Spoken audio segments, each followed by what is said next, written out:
Maskara neutroa da Pablo Ibarluzeak gidatutako antzerki ikastaroaren oinarria.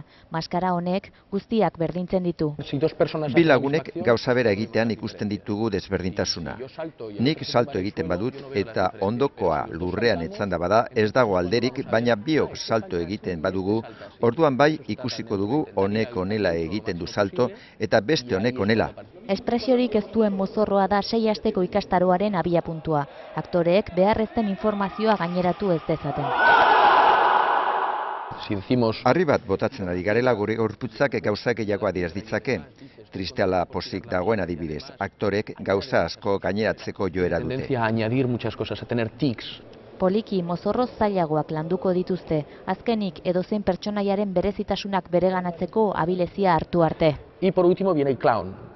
Azkeneko maskara pailazoarena da, munduko maskararik txikiena, neutroaren kontrakoa.